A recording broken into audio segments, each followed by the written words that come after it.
Hello and welcome to the Education on Fire podcast. The place where we share creative and inspiring learning in our schools.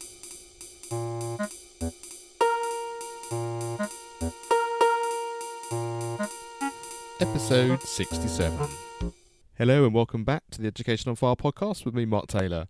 Today I'm joined by Kim Waldock, who's Head of National Programming with the Learning and Participation Department at the Royal Opera House. Welcome to the podcast. Thank you for having me. Can you give us a little bit of a background about your history and also how you came to work here at the Royal Opera House? Well, as you can hear, I'm from the Antipodes. I came from Australia about 3 years ago. In Australia, I trained at the Sydney Conservatorium as a musician and a music educator. And I decided to go into school teaching because I felt that was probably my greatest area of interest and where I could make a lot of noise and achieve a lot of the things that are my passions, which are giving children opportunity to engage with music in a way that is challenging and meaningful and educational and fun and, you know, all the things that we want a kid to experience in terms of arts learning. So I taught for just over 20 years in schools in and around Sydney. And then I was invited to come to the Sydney Symphony Orchestra as their Director of Learning. And in that position, I was to start a lot of teacher training and a lot of materials to help teachers introduce children to orchestral music and instruments of the orchestra and creative ways of including music into their classrooms. So that was quite fun. And while I was doing that, I was invited to be part of a small team that wrote the national curriculum for Australia in the arts, in music, dance, etc. And obviously music was my area of specialism. And then in early 2015, somebody alerted me to a job over at the Royal Opera House looking for somebody in their education team. And I came over here as the general manager. And as they realised my strengths in education, they sort of manoeuvred my role into realising the national ambitions in terms of education for the company. So that's how I'm here today. So it really is a journey of distance as well as just professional development that's got you into London today. Indeed, that's right. And what is the role of the Learning and Participation Department within the Opera House? It's ambitious, as you'd like to expect with a company of this standard. It's basically, the learning aim is to broaden access to anybody in the UK who would like to access opera and ballet in some way, to present it in a way that is understandable, to break down perceptions of exclusivity, of it being too expensive for people to come and hear. And yes, there are very expensive tickets, but for every performance there are also £7.50 tickets. So there is, and that's not necessarily something that people know, to know that you don't have to dress up with a tiara to come to the opera or the ballet. To think that it's not relevant is something that many people believe. And so the Learning and Participation team are charged with sort of all age education. So there'll be talent development, there's work with schools and teachers, there's adult learning. We have a big team that are trying to reach all areas of the communities to break down some of these perceptions. And of course the principles upon which we're based is it's got to be, the work we do must be about the repertoire of the Opera House, the people of the Opera House and the building of the Opera House. It must be to that standard of excellence. It must be relevant to people's lives. So if we're working with teachers in schools, it's obviously got to be relevant to the curriculum and linked to the curriculum. If it's about, you know, young children, it's got to be age friendly. It's got to be put into singable keys or danceable keys. If it's for a refugee community, it's got to be very sensitive to issues. So there's a lot of learning for us in terms of delivering learning. And we were chatting just before, and one of the hard things can be actually, because of the subject matter, actually making it child friendly. Absolutely. One of our first big projects, national projects, is Create and Sing Carmen, which you'll know is about lust and ladies showing their bits and jealousy and murder and, you know, all those wholesome subject areas that you don't really want to cover. And we're now working on Hansel and Gretel, which is a very well-known children's story, but like all those Brother Grimm type stories, that it's a grim story of kidnapping and cannibalism. So it is a challenge with some of the opera repertoire in particular to be able to do storytelling, because that's essentially what opera and ballet is. It's storytelling in different types of contexts to tell the key important parts of the story in a way that children can engage and get excited by without compromising the story, but without scaring the heck out of them at the same time.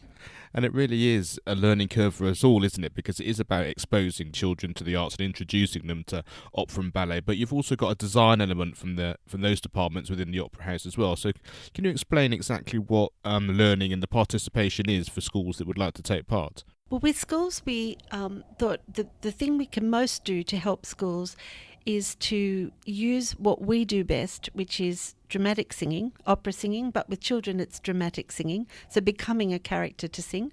It's dance with a ballet focus, so again about storytelling through movement and learning some of those skills, not having to put on ballet shoes and get up on point, but creating dance and understanding mime and movement as a form of expression. And we have Make and Create, which is very much about building design and technology or art things. It might be set construction, costume design, a lot of the backstage crafts that we do really well. So what we have done is create units of training for teachers so that they can get skills in directing, in singing, in dance, in choreography, in all sorts of backstage crafts, so they can teach them in their classroom. Because what we want to do for skills is to offer them not just a nice afternoon of a performance, and yes, we're happy to offer a nice afternoon of a performance, not in their school, but here at the Opera House, but to give them something that will be long-lasting and enriching for their classroom, whether it's, year after year of them doing some of the programs. So, of course, that creates an obligation for us to present interesting material that they can use, because teachers are time poor. I know that from my own classroom experience. You're busy being compliant about so many things. There's a lot of paperwork to do. So having to teach something like a story through opera, a lot of teachers will say, well, thank you, it's a nice idea. I can see it'd be of interest, but I don't have the skills, I don't have the time. So we're trying to give them all they need so that they can just do it. So when a teacher decides they'd like to get involved in one of these projects, do they come to you at the Opera House, or do you go to them in schools or within their local community? We do both. We're running some days at the Opera House in July this year for any teacher around the country who'd like to come. But we also are working with organisations such as dance groups or music services, music hubs, to work in specific centres. So once we can get a group of about 15 to 20 interested teachers, we'll run a CPD for them for free. And that's because we're well funded, but also because we're trying to reach those parts of outer London around the country, as in way beyond Greater London, who've not been served well by the Opera House in the past, and not really been served well in terms of opportunity for teacher training. And so we're offering lots of things, and I travel a lot and give sort of the taster workshops in music training, in basic singing, and then we bring in our experts who work with the teachers, directors, ballet people who are very good communicators and very encouraging. And I have to say, it's been really exciting seeing teachers take up the challenge and do it. In Australia, if I'd gone to a group of teachers and said, hey, we've got this great program on the Nutcracker, all you have to do with your class is take one of the themes and come up with your own ballet-inspired dance. Most of them would take me behind the school toilet block and beat me up because it's not part of our culture. Over here, the teachers are amazing because they will give things a go. And because we've really tested and trialled it and had a lot of feedback on it and had independent evaluators look at it, we've come up with something that teachers can deliver and they feel confident to deliver. And that is really something we can be proud of, but it's something that teachers can feel quite confident to therefore try because it has been working. And we talked before about participation being key, really, because I know from my kids' experience, they've been really lucky in actually having the chance to witness some great things with some national organisations. But sometimes it's just been a one-off kind of wow thing that there's been no sort of ongoing project, where this is key in being a project that the Opera House is putting on. And I guess with that there, you also have the association with being part of the Royal Opera House through the project, which they must really love. Yeah, it's funny. I'm very privileged to travel around and see some of the schools put on their performances. Essentially, in our programs, what we ask them to do is learn, engage with a piece of repertoire through a variety of activities. We provide them with video footage, with lesson plans, with backing tracks, with all the things they need to do it, so that the kids go on a journey of learning. Some of it is self-discovery learning, some of it is group learning, but at the end there's a sharing of some nature. So they put on their version of Carmen in their school, they record their ballet inspired by the Nutcracker and send it into us and get some feedback. It's really great because it's a chance, there's an outcome at the end, and it's about sharing their art making with other people. And I often go, if I can, to see some of these performances, and I'll go and talk to the kids after, and they'll say, oh yeah, my teacher trained at the Royal Opera House, which is just so lovely. Or yeah, we work a lot with the Royal Opera House. And you think, this is just lovely, this little person in Cumbria or in Northumberland who hasn't actually ever set foot down here yet, but maybe will when they're bigger. They feel like it's their opera house too, and that's marvellous. And it's so nice to hear, isn't it, when it comes from the children themselves. Absolutely brilliant. We talked before we started recording about the fun idea of getting people involved in experiencing the Royal Opera House. And we both agreed there's nothing quite like being sat in the middle of the Opera House listening to a live performance. But how's the Opera House going about getting performances and experiences to the children either within their classroom, and we also talked about the idea of being able to watch things within their local cinemas? Well, we, again, through generous funding of sponsors and donors and foundations and trusts, we have the opportunity to have a schools matinee here at the Opera House, or a number of them throughout the year, that schools can apply to and come and see. And for schools outside of London, there's even a travel grant. So for a number of children, there is the opportunity to come and see it and have that wow moment. I understand, though, that there's a lot more children in this country than there are seats for them. So that is an issue. And I also know that distance is a bit of an issue here, even though these distances are nothing compared to Australia. But it definitely, there are some very isolated areas in England. And so what we are doing is we're working now to create streaming options of ballets and operas, so that once a school has engaged in some of this stuff and the kids have got an interest, then the teacher can have access to something they can show in their school. There's cinema screenings all around the country, and one of the things that the Opera House media team is very proud of is the fact that nobody in the summer season, when there are all these outdoor cinemas and things are around, nobody is more than 25 miles from a viewing, which is really great, And so to see it in a cinema with a big sound system is actually pretty good. And I know that when I was in Australia and I'd watched those ones coming from the Metropolitan Opera, because the Royal Opera House wasn't in Sydney at that point, it was extraordinary to think that you were there. And of course, when you're watching in the cinema, they can enhance it with a bit of backstage footage and behind the scenes interviews, and everybody likes to be an insider. Yes, and it's that kind of extra scenes you don't get to see in the film, or the backstage workings or the rehearsals that you don't actually appreciate. Exactly, and that's what this stuff is about, I guess. It's about making it accessible, finding an interest, finding a hook. We've got something online I think is one of the most amazing things regarding opera that I've seen, that was done before I came, so I take no credit for this. It was called The Opera Machine, and it was showing the start of the Valkyrie by Wagner, which is a tune that most people are familiar with, da dum ba bum ba da dun da da da, and it's showing the opening of Act 3, where that tune happens, from 17 different camera angles. So there's cameras in the pit with the orchestra, on the conductor, up in the flies looking down on the stage, of the stage manager. You can hear the stage manager calling the show. You can see what's happening. There's 17 different camera angles, and it just gives everybody a bit of an understanding of the enormity of a performance, whether it's a musical, whether it's a ballet, whenever you're working in a theatre, there's so much that goes on behind the scenes that people don't even think about.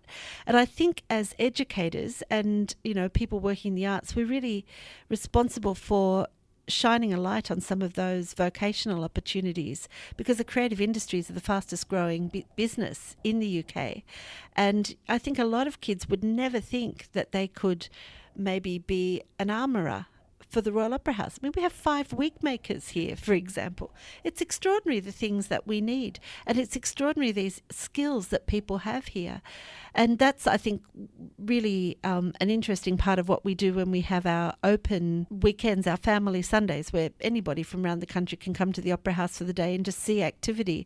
And we have all these makers showing what they do, and people go, why would you need to do that? Why don't you just buy a wig down at the pound store? Well, because basically everybody will know it's a cheap wig.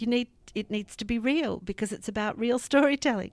So I'm getting quite off topic here, but but yeah, I think there's just so much about this sort of stuff which is of relevance to kids and of interest to kids, but also of teenagers, not just little children, but for teenagers who are thinking, what do I want to do?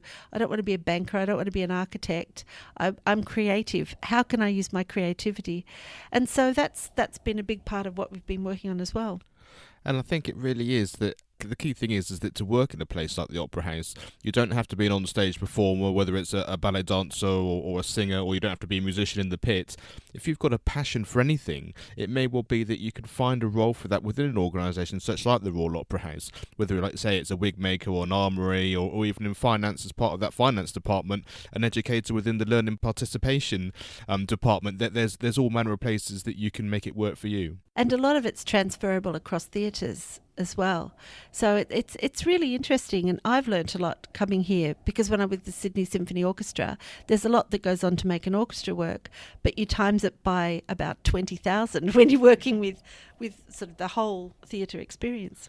And so I suppose the expansion of the Learning and Participation Department is very organic. As the Opera House has new productions, there'll be new projects which your department will put together.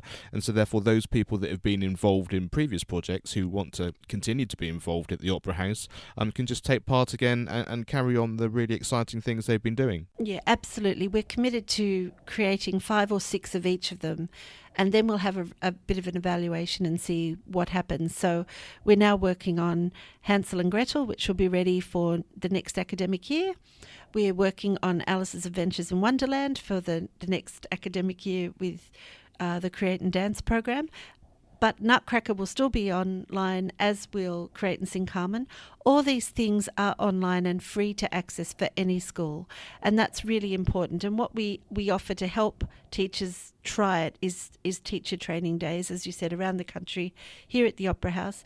And it's if you want to find out more, just email learning@roh.org.uk. We'll let you know when we're in various areas and doing things. But I think that's the thing. It's also, there's lots of other stuff as well. There's a lot of videos that we found were up there that were great for inspiring creative writing tasks. So we've created a learning platform.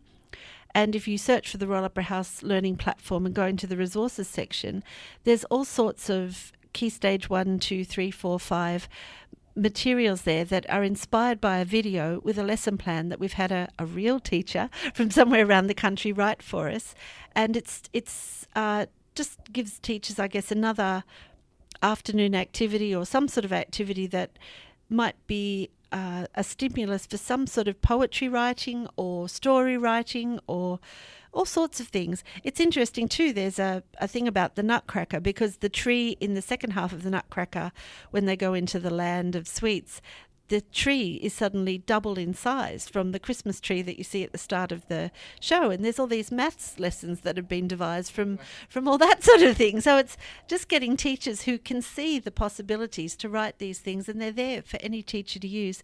And we've only just really developed this over the last 6 to 12 months, and so it's getting the news out there. So thank you for being able to do that today. Thanks. It's so important for the children to be inspired, and I think to be involved with the Royal Opera House, such a key organisation in the arts in this country, it's going to be inspirational for all of those people involved. So that's absolutely magnificent. So if you want more details about this, as we said, if you go to educationonfire.com, and in the search bar enter the Royal Opera House. The show notes for this episode will pop up, and on there we'll have links to the Learning Department, the Royal Opera House website, and the email to get in contact. And that way you can find out all the information you need and get in touch and take part if it's something you think your school would really benefit from. So, Kim, thanks very much for chatting to me. I've really enjoyed today, and I had a backstage tour, and I've been to look through the orchestra pit, and I've sat in the auditorium. It's been so much fun and inspirational for me as a musician and someone that works in the arts. It's been really great to be part of this. So, thanks again, and I wish you well with the projects in the future. Thanks for coming. Thanks for listening to the Education on Fire podcast. For more information of each episode and to get in touch, go to educationonfire.com. Education is not the filling of a pail, but the lighting of a fire.